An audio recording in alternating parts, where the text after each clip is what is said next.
नमस्कार दोस्तों, आज हमारे बीच हैं वैभव कुमार कौशिक जी, जिन्होंने सीजीपीएससी में रैंक 55 अर्जित की है। उन्हें जनपद सीईओ का पद मिला है, पोस्ट मिली है। इसके अलावा इनके बारे में खासियत ये है कि इन्होंने लगातार 4 अटेम्प्ट दिलाए, जिनमें से पहले 2 अटेम्प्ट में उनका प्रीलिम्स नहीं हो पाया।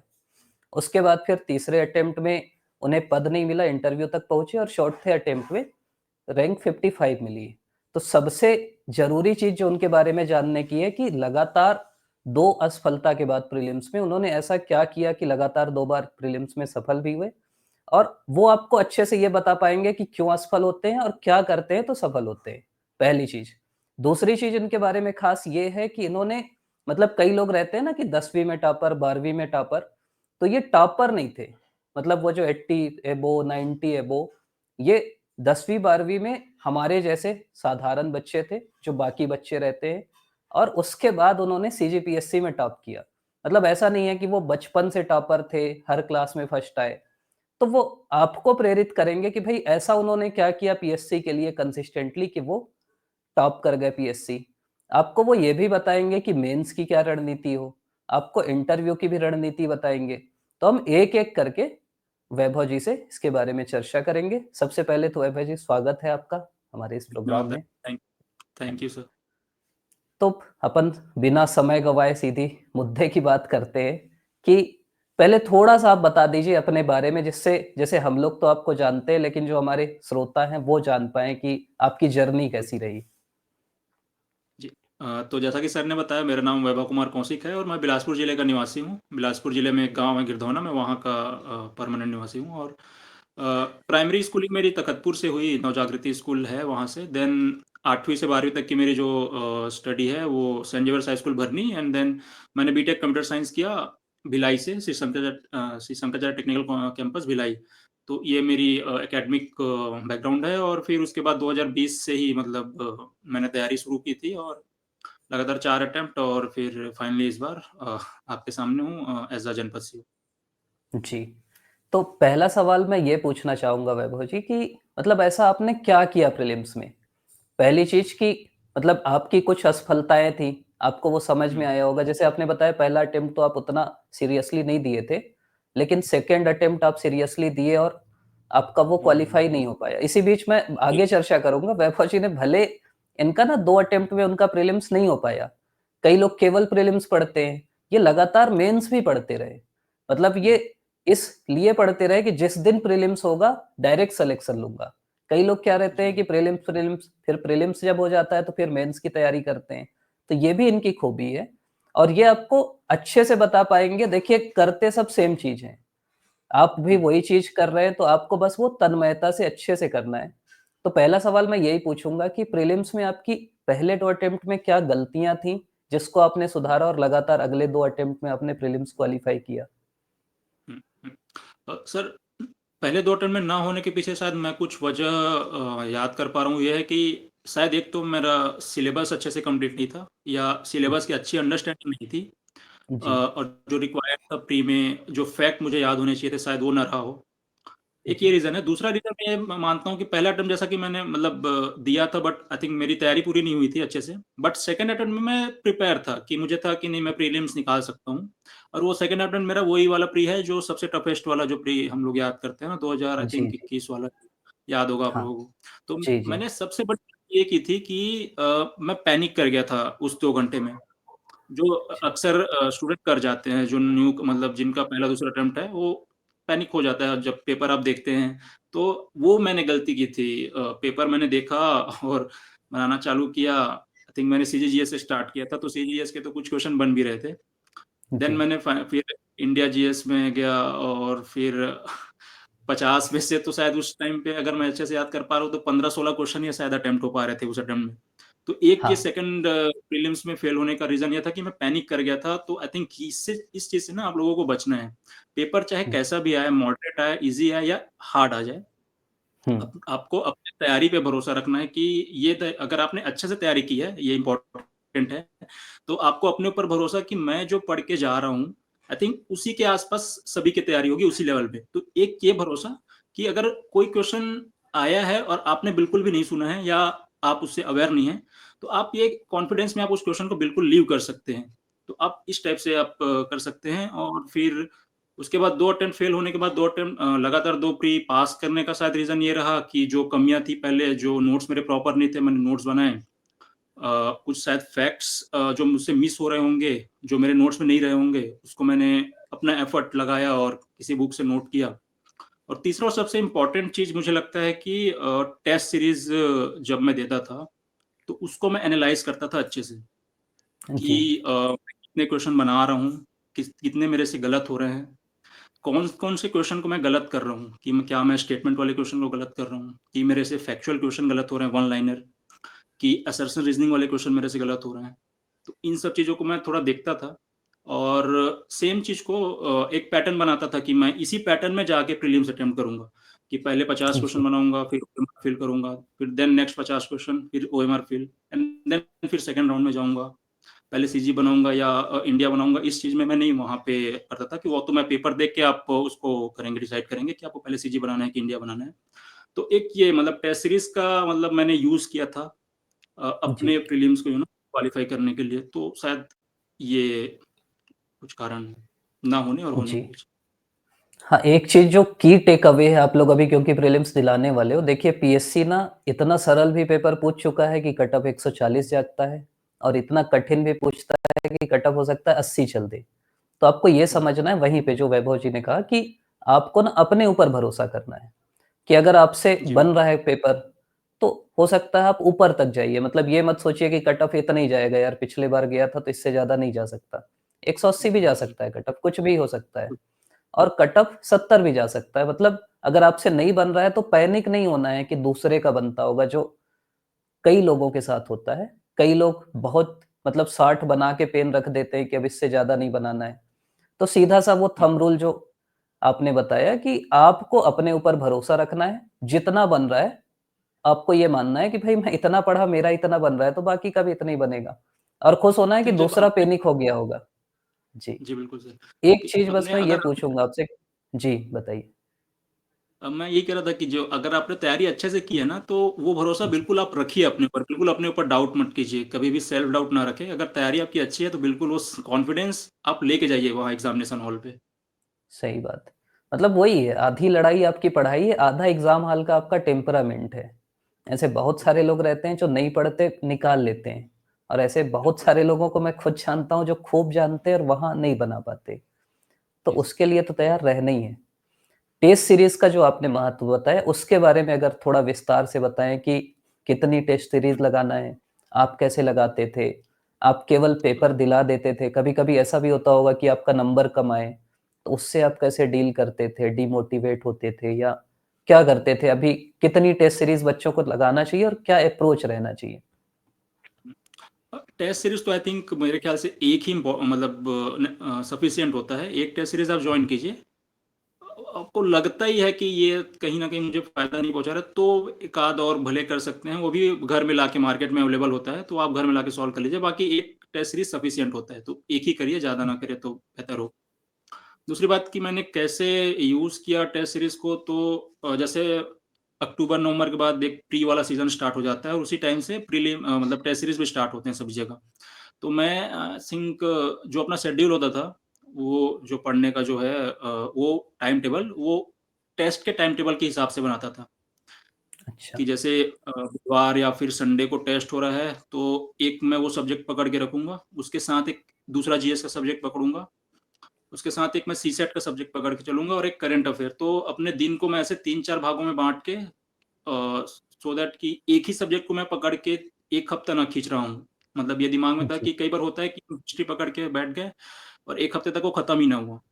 तो एक ये मैंने ध्यान दिया था कि मैं ऐसा ना करूँ ताकि सब सब्जेक्ट पैरेलली होते रहे। तो मैं ये करता था कि दिन में मैं एक सीजीजीएस का एक सब्जेक्ट पकड़ के रखूँगा, 2 ढाई घंटा जो भी पढ़ना है मुझे, अपने नीड के जी, हिसाब से।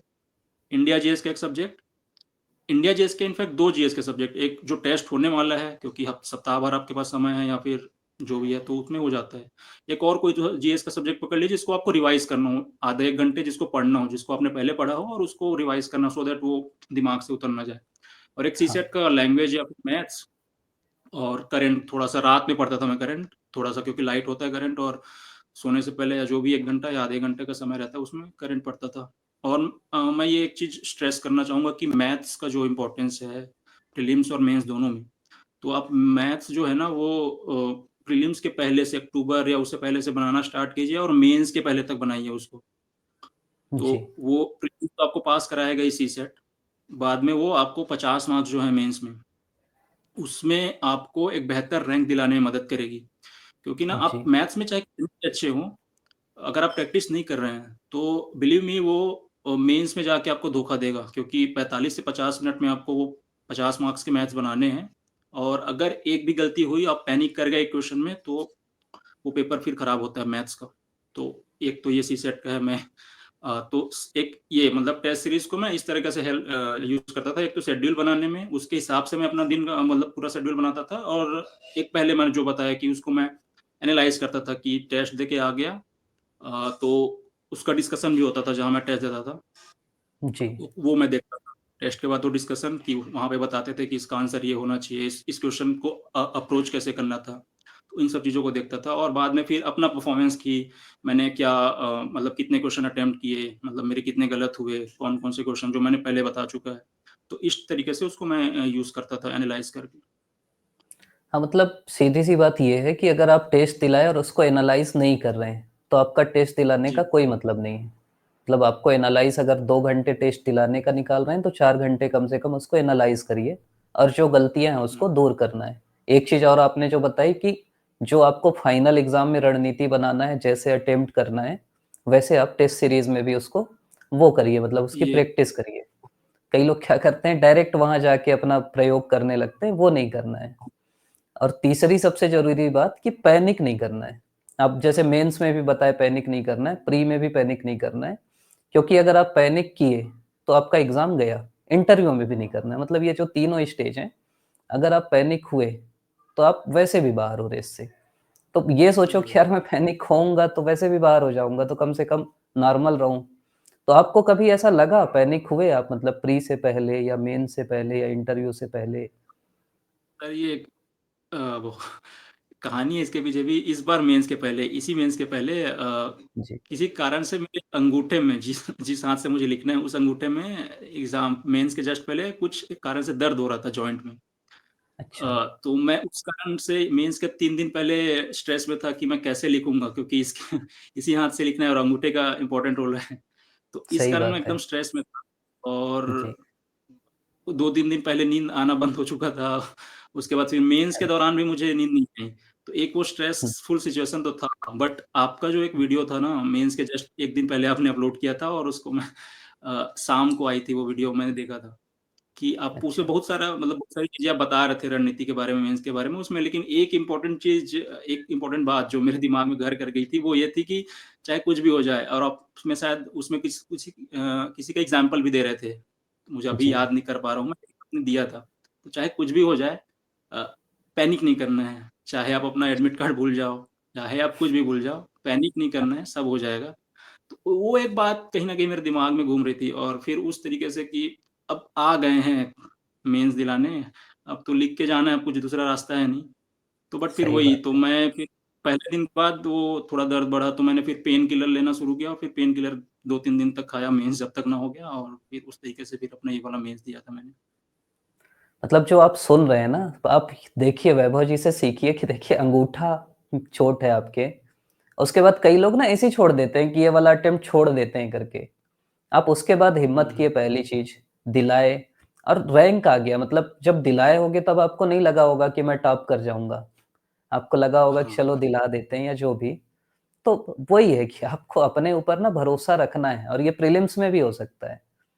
मतलब प्रीलिम्स में सही में होता है कि पहले लोग डरते हैं। मैं ऐसे बहुत सारे लोगों को जानता हूँ जो एग्ज़ाम हॉल में घुसने से पहले कि नहीं होगा भाई, कभी नहीं होगा मेरा, दिलाऊँगा ही नहीं और वो टॉप कर जाते हैं मतलब नंबर ज़्यादा आ जाता है। तो बोलते हैं भाई कैसे आ गया अब?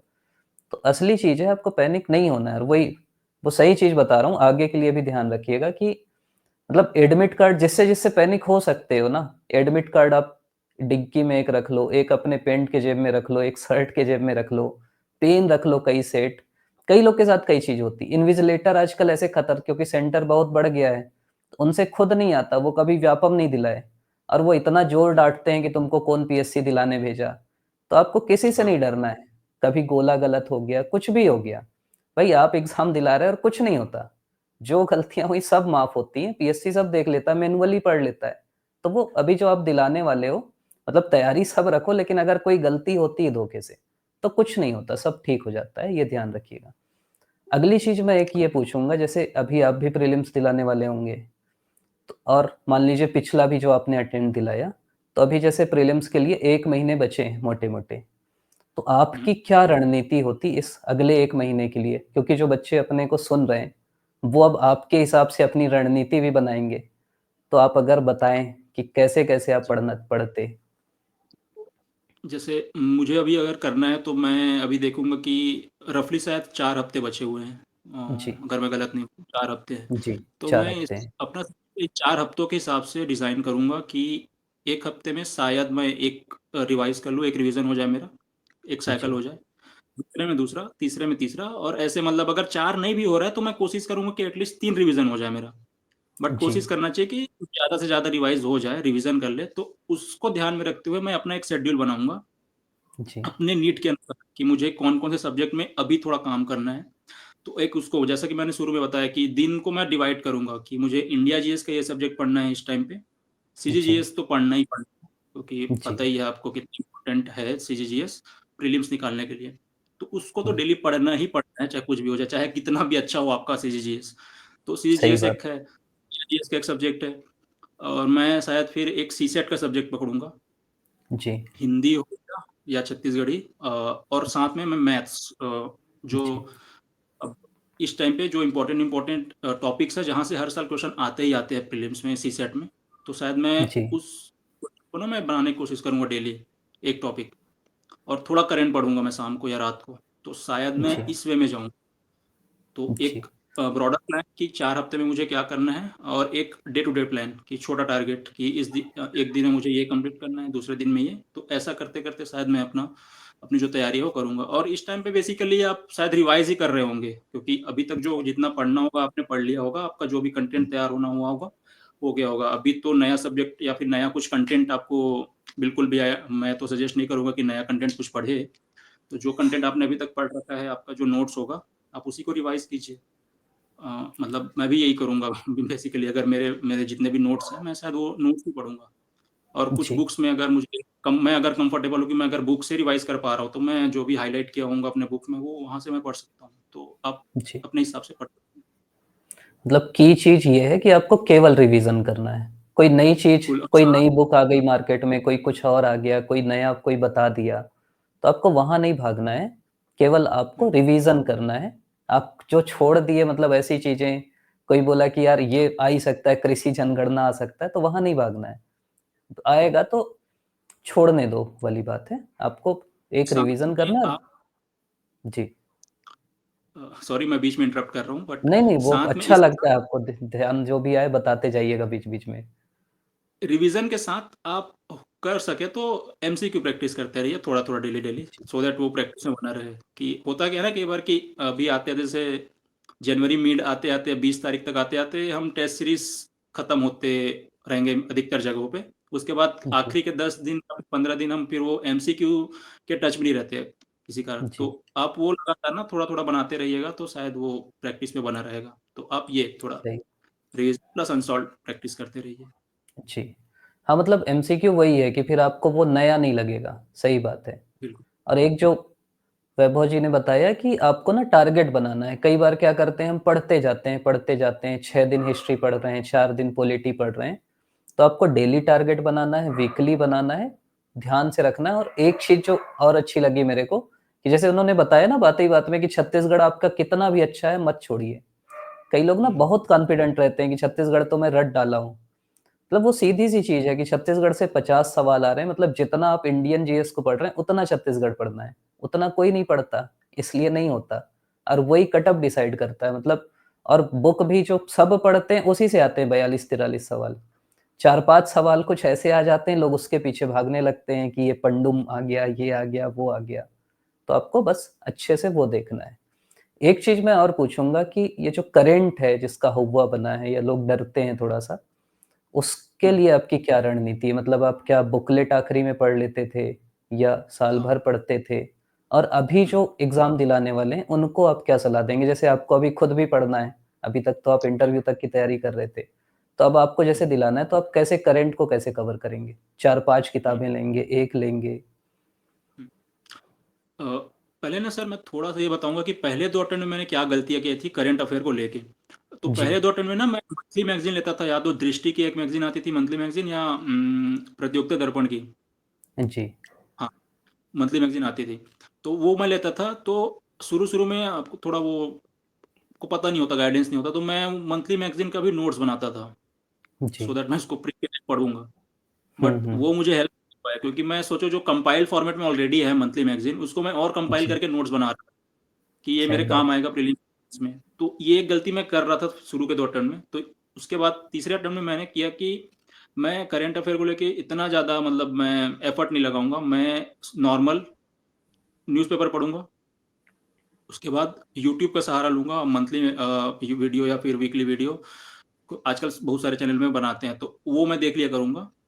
और जी, उसके बाद अ, हो सके ये न्यूज़पेपर, यूट्यूब, और आखिरी में जो मैगज़ीन आते थे, बाज़ार में आते हैं बहुत सारे मैगज़ीन में, अब पता ही है, नाम लेना आई थिंक इम्पोर्टेंट नहीं है। नाम ले नहीं भी ले सकते हैं आई सकते हो थिंक। आप, अपन-अपने को कोई दिक्कत नहीं। अर्जुना के मैगज़ीन में अर्जुना का पढ़ता था, और जी, ई पाठशाला। तो मैं कोशिश करता था कि कोई 2 मैगज़ीन ताकि एक को अच्छे से पढ़ता था, दूसरे को मतलब जी, डबल चेक करने के लिए कोई कुछ छूट तो ना गया मेरे से। तो ये ऐसा, जी, तो न्यूज़पेपर, यूट्यूब, और फिर अंत में एनुअल मैगज़ीन जो आता था वो। तो अभी भी मैं जी, अगर प्री दूँगा तो मैं न्यूज़पेपर तो पढ़ ही रहा था, और जी। इंटरव्यू दिए हूँ तो करंट अफ़ेयर के टच में तो था मैं।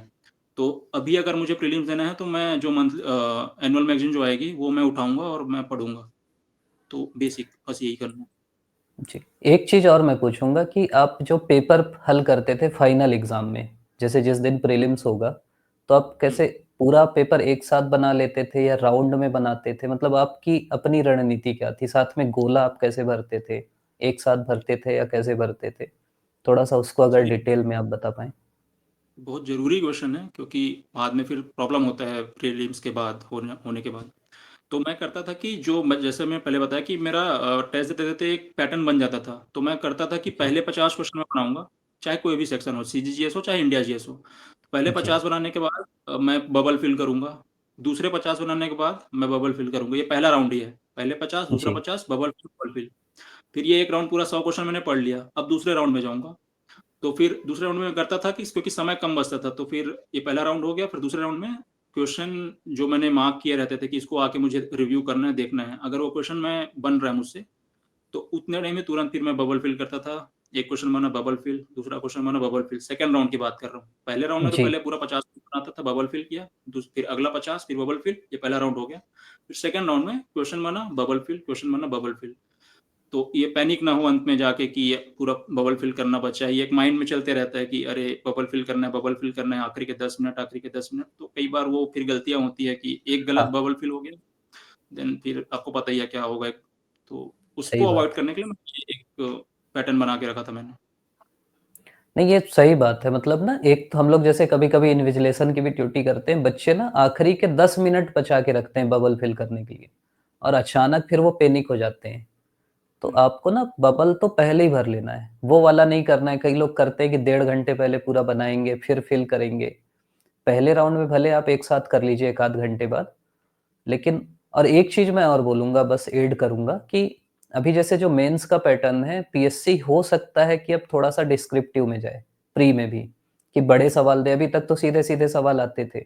अब थोड़े बड़े सवाल आएँ, तो आपको ना उसके लिए भी मानसिक रूप से तैयार रहना है कि समय आपको कम पड़ सकता है। थोड़ा जल्दी पढ़ना पड़ेगा सवाल, जो अभी हुँ, दिलाने वाले हैं प्रीलिम्स, कि आपको मानसिक रूप से तैयार रहना है, नहीं तो वहाँ फिर बोलोगे हम तो टेस्ट सीरीज़ में बस वन लाइनर पढ़ के आए थे और वो एक ही लाइन वो 6 लाइन दे के फिर 1-2, 1-2-3 करने लगे तो फिर दिक्कत होगी। एक और मैं पूछूँगा यहीं पे कि आप मतलब लॉजिकल गेस करते थे थोड़ा बहुत कि जो बनते थे केवल वो बनाते थे? किस टाइप से आप जो क्वेश्चन को डील करते थे सेकंड राउंड में? तो जैसे कि मैंने बनाया, जब पहला राउंड में जा रहा हूँ तो जो मैं कन्फर्म हूँ ऑलमोस्ट उसको मैं बनाता था। फिर जो सेकंड राउंड में आता था ना, तो जैसे मुझे जो लग रहा है, जैसे कुछ फैक्चुअल क्वेश्चन है, वन लाइनर है, और एक जी, रहता है इंस्टिंक्ट कि नहीं, इसका आंसर ये है, जी, तो फिर मैं उसको करता था, मारता था।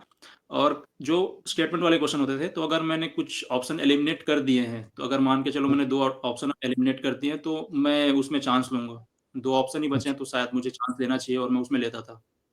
क्योंकि जी, थोड़ा चांस तो आपको लेना पड़ेगा, ऐसा नहीं है कि बिल्कुल भी आप रिस्क नहीं लेंगे, थोड़ा तो रिस्क लेना पड़ेगा। एकदम ज़्यादा नहीं, सही, एकदम वाइल्ड गेस नहीं करना है कि जैसे कुछ वन लाइनर क्वेश्चन है, 4 ऑप्शन है और आपको पता ही नहीं है, और उसमें आप इस उम्मीद में मार रहे हैं कि चलो तुक्का सही हो जाए। तो जो सही एक बात है। रैशनल तुक्का कह सकते हैं, हाँ, साइंस ऑफ तुक्का, मतलब थोड़ा दिमाग लगा के आप वो बिल्कुल कर सकते हैं। सही बात है।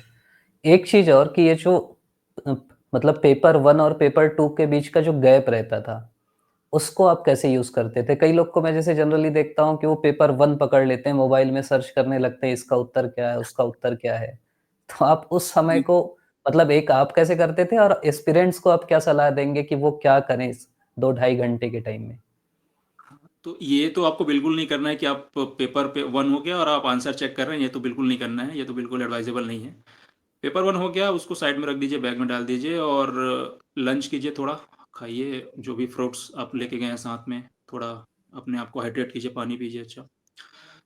ये हो गया, थोड़ा आधे घंटे में ये सब हो जाता है। उसके बाद मैं जनरली पढ़ता था हिंदी जी। और छत्तीसगढ़ी।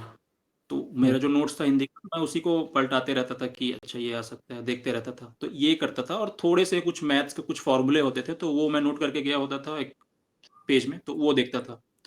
जी। बस यही करता था, कुछ नहीं। और थोड़ा रिलैक्स, थोड़ा आँख बंद करके 5-10 मिनट आप मेडिटेट करते हैं, तो थोड़ा मेडिटेट कर लीजिए, या फिर थोड़ा सो जाइए आँख बंद करके जी। वहाँ पे, तो ये रिलैक्स हो जाएँगे आप थोड़ा। फिर उसके बाद पेपर 2 में जाने से पहले थोड़ा फेस वॉश कर, हाँ। मतलब मुँह पे पानी मार लीजिए, पानी पी के जाइए एग्ज़ाम हॉल में।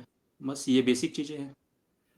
हाँ, वही है मतलब आपको बीच में वो नहीं करना है, अपना क्वेश्चन पेपर तो मैं बोलता हूँ ताले में लगा दीजिए, एक पेटी लेके जाइए, मतलब वो नहीं देखना है। और आप नहीं करोगे ना, अगल-बगल वाले करते हैं कई बार, आप बैठे हो दूसरे चर्चा करते हैं, आप चाय पीने गए, दूसरे चाय पी के यार उसका तो वो होगा। और जनरली वो जो बोलते हैं ना, वो गलत बताते हैं, लेकिन हुँ, आपका सही रहता है, आप पैनिक कर जाते हो कि अरे यार उसका तो वो है, फिर वो दिमाग में घर कर जाता है। तो बस वो नहीं करना है, वो किए तो आपका सीसैट भी बिगड़ेगा। वैसे भी 5 बजे के बाद अगले 1 हफ्ते तो यही काम करना है कि किसका क्या हुँ। उत्तर होगा। एक चीज़ और कि सीसैट की आपकी क्या रणनीति थी? मतलब कैसे आप इसको अप्रोच करते थे? पहले से जैसे आप बोले कि दिन का मैं एक छोटा-सा हिस्सा सीसैट को भी देता था, तो हुँ, कैसे आप हुँ। इसकी तैयारी करते थे? सर, जैसे कि वो मैंने बताया, वही बेसिक तैयारी, जो मतलब प्रीवियस ईयर के पेपर को देखता था, उसके क्वेश्चन को मैं बनाता था। फिर बुक से, जैसे मैं एचडी यादव से जनरली मैथ्स के क्वेश्चन बनाता था। जी, तो एक वो होगा, और रीज़निंग का मतलब मेरे पास ऐसा कोई बुक था नहीं, तो जो भी नोट्स में मेरे क्वेश्चन थे या जो प्रीवियस ईयर में आए हुए थे, तो रीज़निंग के वो क्वेश्चन मतलब अलग से बुक मेरे पास थी नहीं। मैथ्स का था, एचडी यादव से बनाता था। अ, बस ये प्रीवियस ईयर टेस्ट सीरीज़ का क्वेश्चन, और ये जो मैंने बताया बुक, यही करता था, और एक्स्ट्रा तो मैंने कुछ किया नहीं इसमें। जी। प्रीवियस ईयर से ये ध्यान आया कि प्रीवियस ईयर क्वेश्चन का कितना इम्पोर्टेंस है अगर मैं आपसे पूछूँ सीसेट और प्रीलिम्स में और आप उसको कैसे यूज़ करते थे?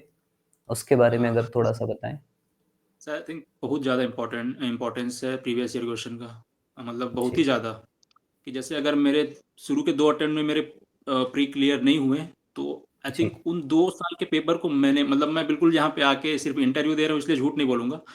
जी, शुरू के 2 साल में जो फ़ेल किया प्रीलिम्स, उसके पेपर को मैं सामने अपने टेबल में रखता था, और बिल्कुल मैं देखते रहता था कि मैं क्या, मतलब कहाँ पे, मतलब मैं गलती कर गया, मतलब कहाँ पे मेरे माइनस गए और क्यों गए। तो वो एनालिसिस बहुत इम्पोर्टेंट है, कहाँ पे आप मतलब गलती कर रहे हैं। तो सही बात। फिर उस एक तो ये होता है, आपको अपनी गलती समझ में आती है वहाँ पे, कि क्या क्या गलती आप किए हैं। और दूसरा वहाँ से ये पता चलता है कि ट्रेंड क्या है पेपर का, कि मतलब क्वेश्चन कहाँ-कहाँ से आ रहे हैं। जैसे एक एग्ज़ाम्पल मैं दूँगा आपको, कि जीएस के पेपर में जैनिज़्म, बुद्धिज़्म से एक क्वेश्चन आ ही रहा है, या तो अल्टरनेट आएँगे, एक साल जैनिज़्म, एक साल बुद्धिज़्म, या तो कभी-कभी दोनों से क्वेश्चन आते हैं। प्रीलिम्स का पेपर आई सही बात। थिंक जैनिज़्म, बुद्धिज़्म के बिना कंप्लीट होता ही नहीं। तो आपने अगर 3-4 साल के पेपर को आपने एनालाइज़ कर रखा है, तो आपको पता है कि मुझे, अगर मैं हिस्ट्री पढ़ रहा हूँ, तो सबसे पहले मैं एंशिएंट अगर निकालना हो, तो मैं जैनिज़्म, बुद्धिज़्म देखूँगा। और अभी जी, के टाइम में तो सेलेक्टिव पढ़ना है, जैसे कि आपने एंशिएंट निकाल के बैठा है तो आपको सबसे पहले वहाँ जाना है, देन उसके बाद फिर प्रायोरिटी आप सेट कीजिए। तो एक तो ये आपको पता चलता है कि क्या मुझे पढ़ना है। बस ये इसी तरह से आपको यूज़ करना है प्रीवियस ईयर पेपर को, आपको पता चलेगा कि आपको पढ़ना क्या है, छोड़ना क्या है। जी, लगातार ट्रेंड क्या है पेपर का कि कैसा आ रहा है, कौन-कौन से टॉपिक से आ हाँ, रहे हैं। तो आप थोड़ा-सा आप गैस भी कर सकते हैं कि अच्छा ये वाला टॉपिक इस साल पूछा है तो हो सकता है ये इमीडिएटली 2 बार रिपीट ना करे सेम टॉपिक से। तो इसके आस-पास मैं पढ़ लेता हूँ। तो आप इस तरीके से सही आप बात। उसको यूज़ करते हैं प्रीवियस ईयर पेपर को। हमको एक सब्जेक्ट का भी थोड़ा-सा आइडिया लग जाता है कि कॉन्स्टिट्यूशन ज़्यादा आ रहा है, हिस्ट्री ज़्यादा आ रहा है, इकोनॉमी कम आता है जनरली पीएससी में, मतलब ऐसा आप बिल्कुल छोड़ नहीं सकते, लेकिन एक आइडिया लग जाता है कि पिछले 4-5 साल से क्या ट्रेंड है, मतलब आप इग्नोर नहीं कर सकते पीवाईक्यू को। एक चीज़ मैं और पूछूँगा कि बुक लिस्ट अगर आप बताएँ बच्चों को कि जो आप सही में खुद से पढ़ते थे और यहाँ कोई बार नहीं है, मतलब आप कोचिंग की जो पढ़ते थे, हम लोग वैसे भी कुछ हम लोग को दिक्कत है नहीं। तो जो आप पढ़ते थे अगर आप ईमानदारी से बताना चाहें बच्चों को? बिल्कुल, बिल्कुल। सर, एक तो मैं शुरू में पहले ये बोलना चाहता हूँ कि कोई भी बुक ना मुझे नहीं लगता कि एक सफिशिएंट है आपको सीजीपीएससी क्लियर करने में। जी, एक अच्छा ये बुक तो ज़रूर हो सच्चाई है। सकता है, लेकिन आपको अपने तरफ से ना कुछ एफर्ट तो लगाने पड़ेंगे। आपके कुछ नोट्स हैं, अगर उस नोट्स में अगर कुछ कमी है तो आपको कहीं से ऐड ऑन करना पड़ेगा, या वो बुक जो बुक आपके पास है उसमें कुछ नहीं है, तो कहीं और से ऐड ऑन करना पड़ेगा। तो एक तो ये मैं शुरू में एक डिस्क्लेमर है। उसके जी, बाद अगर मैं बुक लिस्ट की बात करूँ तो जैसे पॉलिटी के लिए तो पता है आपको क्या पढ़ना है, लक्ष्मीकांत ही पढ़ता था मैं। जी, और कुछ क्लास के नोट्स थे जहाँ से मैंने कोचिंग की थी, तो दोनों जी, को मिला के मैंने पढ़ा। हिस्ट्री के लिए ना मैं स्पेक्ट्रम मेरे पास थी, मैं पढ़ता भी था, और बट मुझे लेटली ये रियलाइज़ हुआ कि ना मतलब स्पेक्ट्रम मेरे लिए आई थिंक यूज़फुल नहीं हो रहा है सीजीपीएससी के लिए स्पेशली। मैंने पढ़ा था जी, कुछ-कुछ टॉपिक मैंने पढ़े, मैंने नोट्स भी बनाए वहाँ से, और पीछे हुँ, स्पेक्ट्रम के पीछे में टेबल दिया हुआ था जी, इंडियन नेशनल कांग्रेस के सेशंस के राइटर और उनके ऑथर्स के, वो मैं पढ़ता था। कुछ टॉपिक मैं ज़रूर पढ़ा हूँ, लेकिन उसके अलावा फिर मैंने ना कुछ और बुक से जो बेसिक मेरा नोट्स था कोचिंग का, उसके अलावा कुछ दूसरे बुक से मुझे किसी ने सजेस्ट किया कि तमिलनाडु के बुक से आप ना वो पढ़ लीजिए। तो मैं उस टाइम पे मेरे पास समय था, क्योंकि मेरा प्रीलिम्स शुरू में क्लियर नहीं हो रहा था, तो मेरे पास समय था अगले प्रीलिम्स तक, तो मैं जी, वहाँ से मैंने नोट्स बनाया था। अब सबके लिए एडवाइजेबल नहीं है, अगर आपके पास समय है तो आपको वो सब करना है, तो ये मैंने किया था हिस्ट्री के लिए। नोट्स प्लस ये सब बुक स्पेक्ट्रम मॉडर्न के लिए, और अपना अ, ये जो मैंने बताया वो, तो जी, अपना ऐड ऑन करके मैं नोट्स बनाया था, तो नोट्स और ये सब से पढ़ता था। ज्योग्राफी के लिए मेरे पास बनवाल थी, जीस्ट ऑफ एनसीईआरटी जो आती है वो, तो एक वो था। जी, दूसरा सर मैंने फिर 2021 के प्रीलिम्स के बाद जो एकदम टफेस्ट था, उसके बाद से मैंने फिर एनसीईआरटी मैंने पढ़ा था 11th-12th का। बेसिक जी, जो है फंडामेंटल ज्योग्राफी 11th, उसके कुछ चैप्टर्स आई थिंक 4 या 5 चैप्टर्स मैंने पढ़ा था, 5 से 6 चैप्टर्स जो जहाँ से क्वेश्चन आ रहे थे उस टाइम पे, अभी भी आ रहे हैं। जी, और 12th के एनसीईआरटी, तो एनसीईआरटी प्लस बनवाल ज्योग्राफी के लिए पढ़ा। साइंस के लिए आई थिंक मैंने क्लास 10th का जो बेसिक बुक है वो लूसेंट था मेरे पास, मैं कुछ-कुछ वहाँ से ही पढ़ता था। और दिल्ली आईएएस की जो 10th की मतलब वो जो बुक है साइंस की, मैं वो मेरे पास थी, तो मैं वो उससे भी, तो जी, ये साइंस के लिए हो गया। साइंस बहुत इंपॉर्टेंट है, छोड़ना नहीं है। एनवायरनमेंट के लिए कोई भी नोट्स अगर आपके पास है, मेरे पास भी नोट्स थी। दृष्टि आईएएस की ना एक बुकलेट थी पतली सी मेरे पास, तो मैं वहाँ से एनवायरनमेंट का वो वाला, दृष्टि आईएएस का, और एक कोचिंग का जो नोट्स था वो, तो एनवायरनमेंट यहाँ से जी। पढ़ लेता था।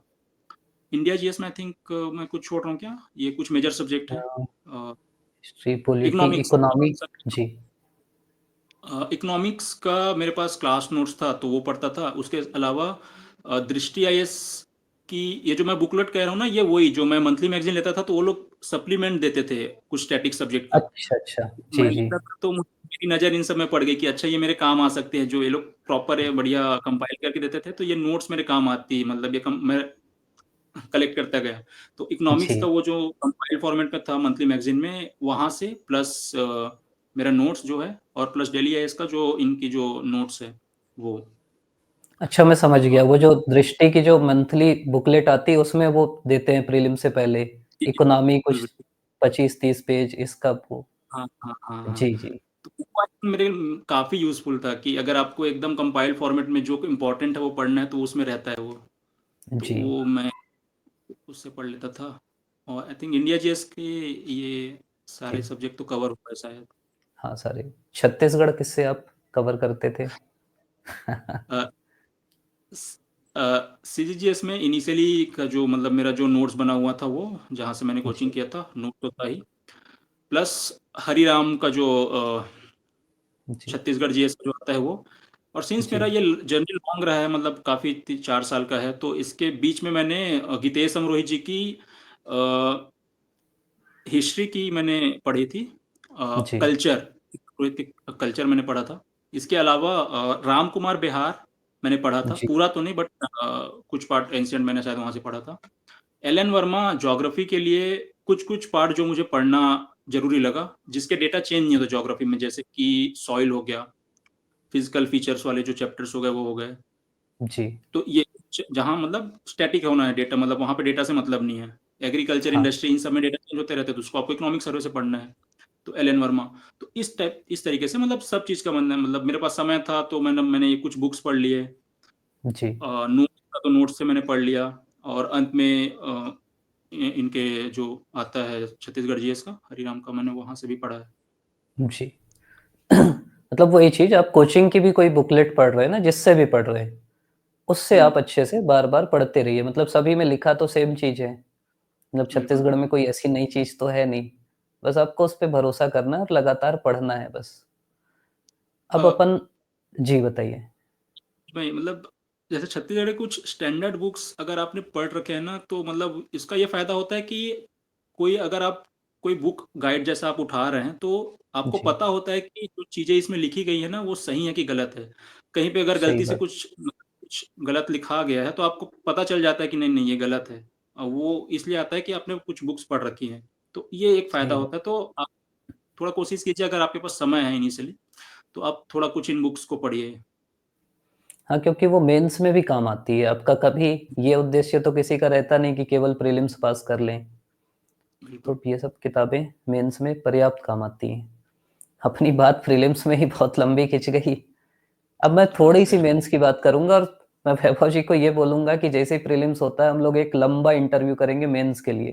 क्योंकि मेंस में बिल्कुल सर। इतने सारे पेपर है ना, हिंदी के बारे में लंबी बात हो सकती है, एसे के बारे में लंबी बात हो सकती है। तो छोटी बात जो मेंस की, मैं पहला सवाल आपसे पूछना चाहूँगा कि आपका जी जो जी। पिछला अटेम्प्ट था, उसमें शायद आपका करीब 180-190 रैंक था कुछ, आप बताएँ? वो 3। 180s में था। जी। और वहाँ से जो ये सफ़र है 55 का, इनमें जी। आपने क्या उस मेंस से इस मेंस में अलग किया? जबकि हुँ, मतलब देखिए, अंगूठे में आपके दर्द था, हुँ, प्रतिकूल परिस्थिति थी, लिखने में समस्या रही होगी और मेंस जिनको लग रहा है ना कि छोटी-मोटी चीज़ है, लगातार हाथ सूज जाता है जिनका हाथ ठीक-ठाक रहता है। 3 घंटे, फिर 3 घंटे, फिर 3 घंटे, फिर 3 घंटे, लगातार 4 दिन आपको लिखना है। और एक बार लिख के आएँगे, फिर मतलब पेन लिखते हैं तो वो लगता है जगह बन जाती है पेन की, निशान बन जाता है। उसके बाद अंगूठे में दर्द होना और फिर वो क्लियर करना। तो ऐसे क्या चीज़ें आप नहीं किए? मतलब ऐसी क्या नई चीज़ें आप ऐड की अपनी तैयारी में, जिससे आपका ये अटेम्प्ट मतलब इतना अच्छा रैंक आया आपका? तो एक चीज़ तो ये कि जैसे आप मेंस लिखते हैं ना, तो उसका एक, भले आपका सिलेक्शन हो या ना हो, उसका एक फ़ायदा ये ज़रूर होता है कि आपको पता चलता है कि आपकी कमियाँ क्या हैं, आपके जी, स्ट्रॉन्ग पॉइंट क्या हैं। आरटीआई जी, कॉपीज़ तो मिलती हैं। तो जी, पिछले बार ये कि मेंस लिख लिया, फाइनल रिज़ल्ट आने के बाद आरटीआई कॉपीज़ आई। मैंने देखा कि कहाँ पे गलती हुई, कौन से पेपर में मैं लैग कर रहा था। तो पता चला कि मैं थोड़ा, मुझे लैंग्वेज में काम करना है, लैंग्वेज मेरी वीक थी। मैथ्स, क्योंकि पिछली बार मैं पैनिक कर गया था पिछले मेंस में, मैंने बताया ना, जी, तो उस कारण मेरा मैथ्स अच्छे से बन नहीं पाया था। तो उसके कारण मेरा पेपर 4 में ओवरऑल थोड़ा कम हो गया था। जी, तो पेपर 1 पता था कि मुझे पेपर 1 में थोड़ा मेहनत करना है, पेपर 4 में मेहनत करनी है। थोड़ा मेहनत मुझे ऐसे में करना है, थोड़ा और कितना, ठीक अच्छे मार्क्स थे पिछली बार, लेकिन फिर भी थोड़ा 5-10 मार्क्स स्कोप था वहाँ पे बढ़ाने का। जी, तो एक क्लैरिटी आई कि अच्छा नहीं, मुझे इन सब्जेक्ट्स में थोड़े काम करने हैं। पेपर 7 में थोड़ा कम था, तो उसको इस बार थोड़ा अलग मैंने थोड़ा स्ट्रैटेजी, इसमें भी आपने जो एक वो पेपर 7 पार्ट 3 में एक वो निमोनिक्स कुछ बताया था। जी, वो अ, कार में तो जीपीएस करके हम लोग पढ़ रहे थे। वो मैंने ये किया था कि पेपर 7 में पार्ट 3 तो एकदम स्टैटिक पार्ट है, उसको बिल्कुल रट के जाना है। तो इस तरीके से मैंने अपना स्ट्रैटेजी थोड़ा देखा कि अच्छा इन पेपर में मुझे काम करने की ज़रूरत है, तो फिर उस तरीके से फिर लैंग्वेज को मैं पिछले पिछले लगभग सितंबर में, 5 सितंबर 6 सितंबर को रिज़ल्ट आया था। अक्टूबर से लगभग मेरी तैयारी अच्छे से स्टार्ट हो पाई थी, तो फिर मैंने तय किया कि नहीं, लैंग्वेज को मैं यहाँ से खींचूंगा मेंस तक, डेली पढ़ूंगा, भले 1 घंटा आधा घंटा जो भी पढ़ना है। तो लैंग्वेज में डेली बेसिस में पढ़ता था। मैथ्स भी मैं बनाता था, अगर डेली अगर नहीं भी हो पाता था 7 दिन में, तो कोशिश करता था कि मैं एटलीस्ट 4 दिन बनाऊं मैथ्स। जी, ये एक मैंने अपना स्ट्रेटेजी चेंज किया। तो ये लैंग्वेज मेरा सेट हो गया, मेरा पेपर 4 में मैथ्स सेट हो गया। इस बार मैं बताना चाहूँगा कि मैथ्स में ठीक अच्छा करके आया था, तो मुझे लगता है कि बढ़िया। ठीक-ठाक मार्क्स। लैंग्वेज भी इस बार ठीक गया है, अच्छा गया है। पेपर 7 भी कंपैरेटिवली पिछले बार की तुलना में अच्छे आए हैं। तो वही कि और ऐसा नहीं है कि पिछले बार मतलब तैयारी कम थी या इस बार ऐसा। तैयारी में मतलब मुझे नहीं लगता कि कुछ खास डिफरेंस था। मेन डिफरेंस था माइंडसेट का कि जी, अ, मतलब मैं तैयार हूँ, अच्छे से तैयार करके आया हूँ, मैं लिखूंगा पेपर को अच्छे से विदा मतलब बिना पैनिक किए। और जी, सेकंड मेंस आप देते हैं ना, तो थोड़ा एक्सपीरियंस आपके पास होता है कि आपको पता होता है कि नहीं, मैं पेपर कंप्लीट कर सकता हूँ, पिछले बार मैंने किया था, इस बार भी मैं कर लूंगा, पैनिक होने की ज़रूरत नहीं है। पहली बार आप मेंस लिखते हैं तो थोड़ा वो दिमाग में रहता है कि मैं पेपर कैसे कंप्लीट करूंगा। सबसे बड़ी चैलेंज मतलब बड़ा चैलेंज तो यही रहता है कि पेपर कैसे कंप्लीट करूँ पहले अटेम्प्ट में। मेरे साथ जो हुआ मैं जी, बता रहा हूँ पिछले मेंस में। जी, बट इस मेंस में मुझे मेरा मतलब वो सवाल मेरे दिमाग में नहीं था कि मेरा पेपर कंप्लीट होगा कि नहीं होगा। मतलब मैं इस ये थोड़ा श्योर था कि मैं पेपर कंप्लीट कर लूंगा, चाहे कैसे भी करूँ कर लूंगा। तो एक वो थोड़ा जी, टेंशन दूर हो गई। अब बात रही कि बस पेपर थोड़ा अच्छे से लिखना है, ना हुँ, एकदम सजा-धजा प्रॉपर, क्योंकि उतना समय भी नहीं होता। तो सही एक बात है। डिसेंट पेपर बना के हाँ, तो मैंने यही काम किया कि एक तो पैनिक नहीं करूँगा मैं। दूसरा ये दिमाग में बार-बार नहीं लाऊँगा कि पेपर कंप्लीट, ये दिमाग बार-बार नहीं होना चाहिए। आप एक प्रॉपर एक मतलब कांस्टेंट स्पीड में आप लिख रहे हैं लगातार, तो पेपर कंप्लीट हो जाएगा, ये मान के चलिए आप। तो बस इन्हीं कुछ चीज़ों का मैंने ध्यान दिया था। जी, और इसके लिए टेस्ट सीरीज़ भी हो सकता है आपको बहुत हेल्प की हो जो स्पीड के लिए और बाकी चीज़ों के लिए। जी। सही। एक चीज़ और मैं पूछूँगा कि जैसे आप बताएँ कि प्रीलिम्स भले आपका पहला 2 अटेम्प्ट जो क्लियर नहीं हो पाया, लेकिन उसी समय से आप मेंस की तैयारी कर रहे थे। तो अभी जो हुँ, एस्पिरेंट्स हैं, जो आपको सुन रहे हैं, उनको आप क्या सलाह देना चाहेंगे कि पहले प्रीलिम्स की तैयारी करें वो या प्रीलिम्स हुँ। कम मेंस की तैयारी करें, दोनों की करते रहें साथ-साथ? सर प्री कम मेंस हमने जो गलतियाँ की थी वो आपको नहीं करनी है। जब आप सीजीपीएससी में आ रहे हैं, तो आप ये मान के चलिए कि आपको मेंस क्लियर करना है, क्योंकि अल्टीमेटली आपको पोस्ट मेंस के मार्क्स के बेसिस पे मिलना है। तो तैयारी तो जी, प्री कम मेंस करनी है। तो यही सलाह है कि जब आप तैयारी करना स्टार्ट करें तो मेंस के सिलेबस को बहुत अच्छे से पढ़ें। जब आप मेंस के जी, सिलेबस को बहुत अच्छे से पढ़ते हैं, बहुत अच्छे से नोट्स बनाते हैं, तो कहीं न कहीं प्रीलिम्स आपका हो रहा होता है। जी, कुछ एक सब्जेक्ट है मतलब जिसको थोड़ा आपको अलग से पढ़ना पड़े। बस थोड़ा अप्रोच में अंतर होता है कि प्रीलिम्स जब आप पढ़ते हैं तो थोड़ा-सा फैक्ट में आपको ध्यान देना होता है, थोड़ा आपको एमसीक्यू सॉल्व करना होता है। और जब आप मेंस पढ़ रहे होते हैं तो थोड़ा-सा आपको एनालिटिकल होना पड़ता है, थोड़ा-सा आंसर राइटिंग में ध्यान देना होता है। तो बस यही डिफरेंस है और कुछ डिफरेंस नहीं है। बल्कि मैं तो आपको ये सलाह दूँगा कि सिर्फ़ प्री और मेंस का कई लोग करते हैं कि अलग-अलग नोट्स बनाते हैं, तो आप वो ना करें। एक नोट्स बनाइए कॉमन, जी, और चाहे प्री पढ़े या मेंस पढ़े, आप उसी नोट्स को उठा के पढ़िए। आपको धीरे-धीरे वो बन जाएगा कि आपको पता रहेगा कि अच्छा नहीं, जब मैं प्री के लिए जा रहा हूँ तो मुझे इन-इन फैक्ट्स को थोड़े ज़्यादा ध्यान से देखना है। जब मैं मेंस लिख रहा हूँ तो मुझे थोड़ा क्या करना है। तो एक नोट्स बनाइए और प्री और मेंस दोनों का काम उसी से कीजिए। वो ज़्यादा मतलब थोड़ा अच्छा ईज़ी होगा आपके लिए। जी। अब मेंस में तो और इतनी बातचीत है कि हाँ, बताइए पहले? और चीज़ ऐड करूँगा कि जैसे अभी जैसे सब प्री देंगे, जी, कुछ का होगा, कुछ नहीं होगा। तो वो निराश नहीं होना है कि मतलब मैं क्या करूँ? वो सवाल आना ही नहीं चाहिए। जी, मेंस की तैयारी, प्रीलिम्स क्लियर हो रहा है तो भी मेंस, नहीं हो रहा है तो भी मेंस। टेस्ट हुँ, सीरीज़ जॉइन कीजिए, चाहे हो चाहे ना हो। क्योंकि अगर आप टेस्ट सीरीज़ जॉइन नहीं करते तो फिर वो कंटिन्यूटी बनती नहीं है, मतलब डिसकंटिन्यू हो जाती है पढ़ाई प्री के बाद। तो सही टेस्ट बात सीरीज़ है। अगर आपने रखा है तो एटलीस्ट आप टेस्ट देंगे तो।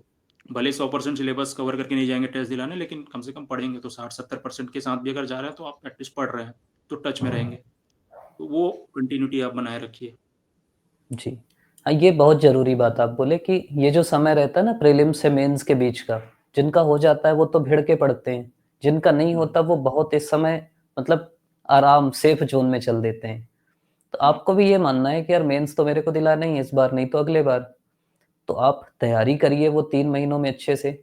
क्वेश्चन पेपर आपको मिल ही जाता है, जैसे ही पेपर हुआ उसके बाद आपको मिल जाएगा। आप घर में बैठ के दिलाइए, मतलब ऐसे बहुत सारे लोगों को मैं जानता हूँ जो फिर घर में 3 घंटे बैठ के दिलाए, अपना खुद सेल्फ इवैल्यूएशन किए और अगले अटेम्प्ट में वो अच्छे से सफल हो गए। मतलब वो वो गलतियाँ ने तो आप जाके अगले अटेम्प्ट में करोगे मेंस में, फिर सीखोगे, फिर एक अटेम्प्ट लगेगा, तो वो गलतियाँ आप सुधार सकते हो।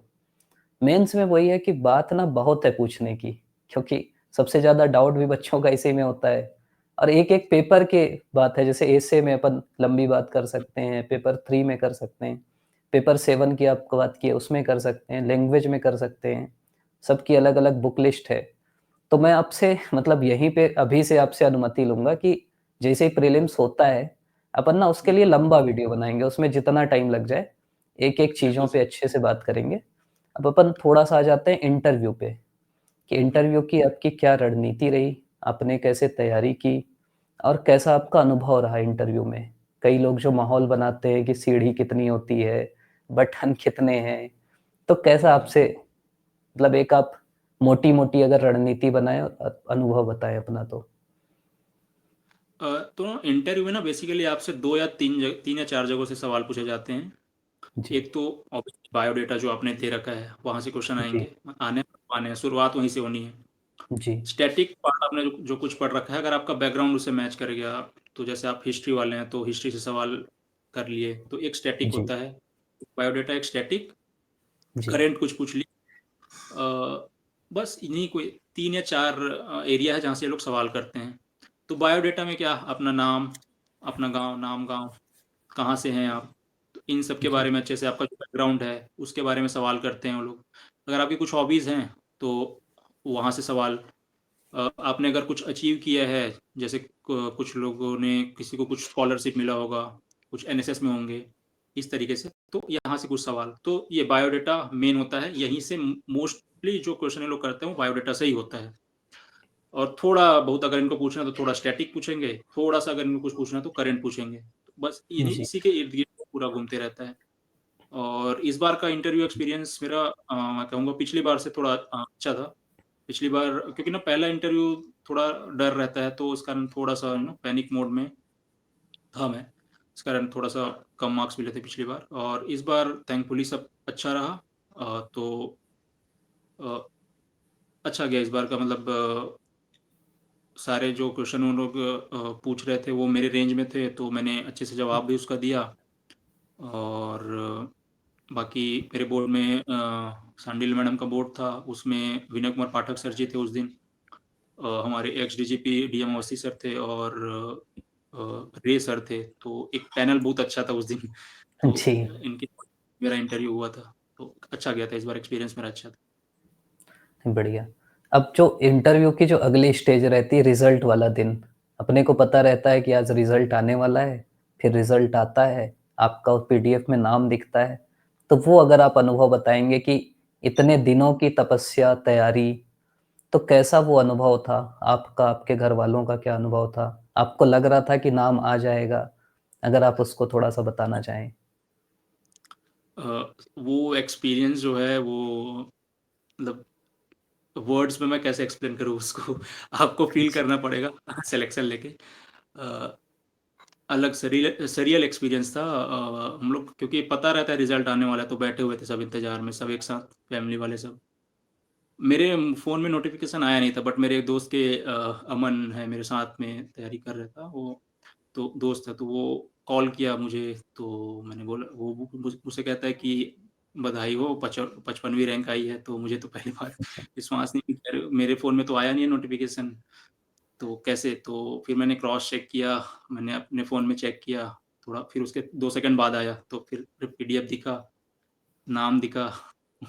उसके बाद फिर आई थिंक खुशी के आँसू थे जो 4 साल की जो मेहनत थी वो अ, फाइनली रंग लाई, तो काफ़ी खुश मतलब घर वाले भी सब खुश थे और अभी भी है, चल ही रहा जी। है सेलिब्रेशन अभी ऑन है। तो नहीं, बढ़िया। एक चीज़ मैं और पूछूँगा जो अभी अपने ऐज के युवा हैं, सब एस्पिरेंट्स हैं, आजकल इतना जाल है ना इंस्टाग्राम का रील, उसकी लत है, वो चलते ही रहता है, जो आप एक बार देखें वही चलते रहता है। यूट्यूब है, फेसबुक है, व्हाट्सएप है, टेलीग्राम में फ़िल्म पड़ी हैं, अमेज़न प्राइम है, नेटफ्लिक्स है, तो इतनी चीज़ें आपके तरफ चारों तरफ घेर के रखी हैं आपको। तो आप इनसे पहली चीज़ बचते कैसे थे?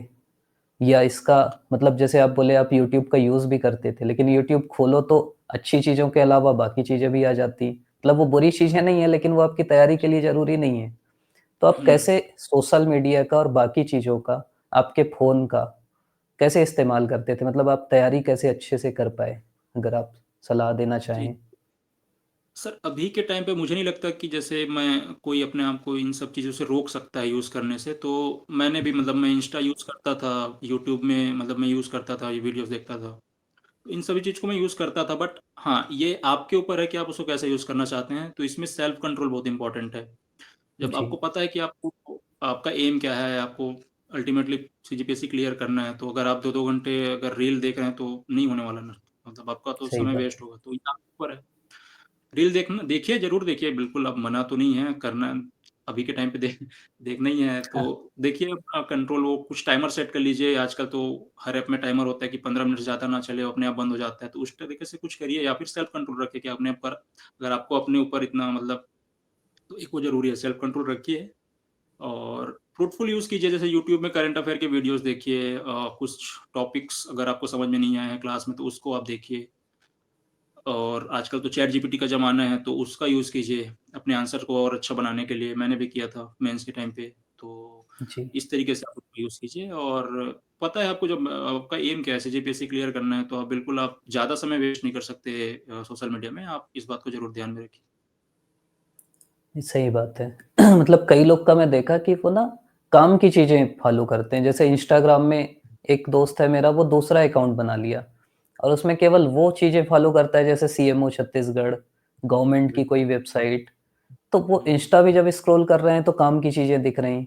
यूट्यूब में आप हुँ। जैसे फालतू चीज़ें आई, आप उसमें डाल दीजिए कि इसको अब रिकमेंड मत करो। फिर आप पढ़ने-पढ़ने की चीज़ देखिए, तो फिर वो समझ जाता है कि यार ये पढ़ने-लिखने वाला बच्चा है, इसको थोड़ा पढ़ाई-लिखाई की चीज़ें दिखाओ। मतलब वो आपका दिमाग पढ़ता है, आपको जो देखना है वो दिखाते हैं, वो तो इनका बिज़नेस है। आप यूट्यूब में जी, भी अगर लगातार रील देखेंगे अच्छी-अच्छी पढ़ाई-लिखाई की, तो फिर वही दिखाने लगेंगे। तो सही एल्गोरिदम बात सेट है। हो जाता है। जी, तो आपको उसके एल्गोरिदम के साथ खेलना है, उसको आपके साथ हाँ। नहीं खेलने देना है। एक चीज़ में वही अभी याद आया कि ट्विटर जैसे मैं यूज़ करता था, तो उसमें भी जैसा कि सर ने बताया कि सीएमओ का पेज फ़ॉलो कर लिया, सीएमओ छत्तीसगढ़, पीएमओ, जी, पीआईबी, तो जी। कुछ डिपार्टमेंट्स हैं, तो उनके पेज को फ़ॉलो, तो ये हाँ, ये मैं भी करता था, और ये ऐसा आप कर सकते हैं बिल्कुल। जी। तो वैभव जी, बात करने में तो बहुत सारी बातें हैं, जी, जी, लंबी-लंबी जी, सर। बातें हैं। अपन जो मेंस की है एक अलग से वीडियो लाएँगे और खूब अच्छा लग रहा है आपसे बात करके। ऐसा लग रहा है कि करते ही रहें। लेकिन अगर मैं आपसे, क्योंकि लंबा हो जाएगा खूब ज़्यादा, फिर बच्चे बोलेंगे यार खूब लंबा अभी हो उनके गया। पास अगर उनकी प्रीलिम्स की तैयारी में जुटे होंगे वो सभी। जी, तो मैं आपसे अगर एक अंतिम सलाह पूछूँ कि आपका पूरा जो अनुभव का निचोड़ है, आप ये मानिए कि जो एस्पिरेंट्स हैं, आपके छोटे भाई-बहन हैं, अपने हुँ। छोटे भाई-बहन मान के आप उनको क्या सलाह देंगे? अभी जैसे प्रीलिम्स है, तो वो क्या पढ़ें, क्या करें? और उनके जीवन के बारे में भी कि ये तैयारी में आपका जो अनुभव है, आप क्या उनको अंतिम सलाह देना चाहेंगे? हुँ। अ, तैयारी शुरू करने से पहले एक बात जो मैं बोलना चाहूँगा, जो बहुत ज़रूरी है, मुझे ऐसा लगता है कि एक सेल्फ बिलीफ कि मैं कर सकता हूँ ये। मैं हर जगह आजकल जहाँ भी जा रहा हूँ ये बात बोलता ही हूँ, यहाँ भी बोलूँगा। सेल्फ जी, बिलीफ कि मैं क्लियर कर सकता हूँ इस एग्ज़ाम को, और जो रिस्पॉन्सिबिलिटी मिलने वाली है उसको मैं अच्छे से निर्वाह कर सकता हूँ। एक ये बिलीफ बिल्कुल रखिए अपने आप को, है ना, किसी से, चाहे आपका बैकग्राउंड जैसा भी रहा हो, अपने आप को कम या कमज़ोर नहीं समझना है। तो अपने अपने आप को अपने ही नज़रों में ना गिराएँ। पहला जो जी, एक एडवाइस मेरा है ये है। दूसरा कि तैयारी कर शुरू करने से पहले अगर कोई न्यूकमर है, तो जैसा कि मैंने पहले ही बोल दिया था कि सिलेबस को अच्छे से स्टडी कीजिए, प्रीवियस ईयर पेपर को पहले अच्छे से देखिए। जहाँ से भी आप कोचिंग कर रहे हैं, बढ़िया अच्छे से नोट्स बनाइए। प्री कम मेंस तैयारी कीजिए, मेंस को अच्छे से तैयार कीजिए, ताकि जिस दिन आपका प्री निकले, जिस अटेम्प्ट में, उस अटेम्प्ट में मेंस भी निकले। मेरे साथ ऐसा ही हुआ। जी, अ, तो एक ये ओवरऑल मैंने जो बताया, तैयारी करेंगे तो आप ऐसा तैयारी करेंगे ओवरऑल। और अभी जैसे प्रीलिम्स आ रहा है, तो जो मैंने पहले बताया कि अ, डेली रूटीन आप एक बहुत अच्छा रखिए, अपना डाइट अपना अच्छे से रखिए। अभी अभी के टाइम पे डाइट बहुत इंपॉर्टेंट है। और डेली रूटीन मैंने जो पहले बात किया हुआ है, तो उसको आई थिंक दोबारा रिपीट करने की ज़रूरत नहीं है। रिवाइज़ कीजिए जी, बहुत अच्छे से, हर चीज़ को बहुत अच्छे से रिवाइज़ कीजिए। रिवीज़न ही है मेन जो करना है। एमसीक्यू थोड़ा सॉल्व कीजिए। बस ये और कॉन्फिडेंस लेके जाइए एग्ज़ाम हॉल में। और एक इम्पोर्टेंट पॉइंट जो बताना मैं आई थिंक भूल गया कि प्री के पहले अगर नींद ना आए, पैनिक नहीं होना है प्रीलिम्स वाले दिन सुबह उठ के कि मेरा तो नींद नहीं है ना, अब क्या करूँ, प्रीलिम्स बिगड़ गया। मेरे साथ अक्सर होता था प्रीलिम्स के पहले मुझे नींद नहीं आती थी। बट मनाया अपने आप को कि नींद नहीं है तो क्या करना है, अब साल भर का मेहनत है, 2 घंटे मतलब रात में नींद नहीं है तो उसको बर्बाद तो नहीं कर सकते ना साल भर को अपना। तो अपने आप को ये समझा के जाना है कि नींद आए तो अच्छा, नींद ना आए तो अच्छा, मैं तो प्रीलिम्स अच्छे से दे के आऊँगा। चाहे जो भी जी। आपको करना है, डार्क चॉकलेट कुछ लोग खाते हैं सुबह उठ के अगर नींद नहीं आई तो। तो ये सब चीज़ आप कर सकते हैं और कॉन्फिडेंस लेके जाइए, पैनिक नहीं होना है। पैनिक नहीं होना है, दोबारा रिपीट कर रहा हूँ, और आपका प्रीलिम्स अच्छा हो। जी। बस ये है। नींद वाला वही है कि जो नींद है ना, जैसे कई लोग क्या करते हैं, थोड़ा-सा सोने की कोशिश करते हैं 1 घंटे, 2 घंटे, फिर नहीं आती, उठ जाते हैं। एक काम हुँ, आप ये भी करिए कि प्रीलिम से 1 दिन पहले सोइए आराम से। आपको नींद नहीं भी आ रही ना, जो मेरा व्यक्तिगत अनुभव है, सबको नहीं आती। जैसे हम हुँ, दोनों आपके सामने खड़े हैं, हमको भी नहीं आती। तो भाई वो सबके साथ है। तो आपको ना बस आँख बंद करके लेटे रहना है, उठना नहीं है कि अब नहीं आ रही तो चलो यार रात भर पढ़ लेते हैं। साल भर हाँ, जो नहीं ये पढ़ पाए वो रात भर क्या पढ़ोगे? तो वो काम करना है। एक अंतिम सवाल आपके सलाह से मेरे को ध्यान आया कि जैसे जी, आपका भी पहला अटेम्प्ट आप सफल नहीं हो पाए, दूसरा सफल नहीं हो हुँ, पाए, तीसरा सफल नहीं हो पाए। ऐसे बहुत सारे बच्चे हैं जो लगातार असफल होते हैं। हो सकता है आप हुँ, चौथे में भी नहीं हो पाते, फिर भिड़ते। हुँ, तो हुँ। ये जो असफलता जब आती है, जैसे आप थर्ड अटेम्प्ट में इंटरव्यू तक पहुँचे, फिर पीडीएफ देखे होंगे और उस बार सफल नहीं हो पाए। तो उस असफलता से कैसे डील करें? और उसके बाद मोटिवेशन कहाँ से लाएँ कि यार फिर से भिड़ना है, दुगने जोश से भिड़ना है और सफल होना है? अ, थिंक जब आपने एक एम पहले से बना रखा है कि नहीं मुझे ये करना है, तो एक अंदर से आपको ये मोटिवेशन तो रहना चाहिए। सब एस्पिरेंट में ये ज़रूरी है कि कोई आपको बाहर से मोटिवेट कितना ही करेगा बार-बार। मैं आपको एक बार जी, समझा सकता हूँ, सर आपको एक बार समझा सकते हैं, लेकिन आपको अपने आप को ही समझाना है कि नहीं मुझे अगर कुछ करना है तो डटे रहना है, कंसिस्टेंटली पढ़ना है। फेल हो भी रहे हैं तो जैसा कि मैंने बताया ना अपने ऊपर भरोसा रख के बस पढ़ते रहिए। मेंस की तैयारी अच्छे से करते रहिए। अ, और बस यही करना पढ़ना है आपको अच्छे से, और कोई एडवाइस है नहीं, कुछ इसका अलग से कुछ फ़ॉर्मूला ही नहीं है क्रैक करने का, बस पढ़ना है कंसिस्टेंटली। और मेरे पास तो अगर मैं ऐड ऑन करना चाहूँ तो मेरे पास कुछ बैकअप भी नहीं था। मैं इंजीनियरिंग की मैंने किया और मैं प्लेसमेंट में भी नहीं बैठा था, तो उसके बाद अभी भी मेरे पास कुछ बैकअप नहीं था। तो आई थिंक जी। ये साथ कुछ काम किया कि दिमाग में था कि मुझे ये करना ही है क्योंकि मेरे पास बैकअप नहीं है। तो आई थिंक ये भी मेरे पक्ष में गया। तो ये सर यही है और कुछ नहीं, बेसिक यही करना है, नहीं पढ़ना मतलब ही है। वही बेसिक चीज़ है, आपको ना इधर-उधर नहीं लोग अभी प्रीलिम सर पूछ रहे हैं भैया पढ़ने का मन नहीं कर रहा है, मोटिवेशन कहाँ से लाएँ? कहीं से नहीं आता मोटिवेशन।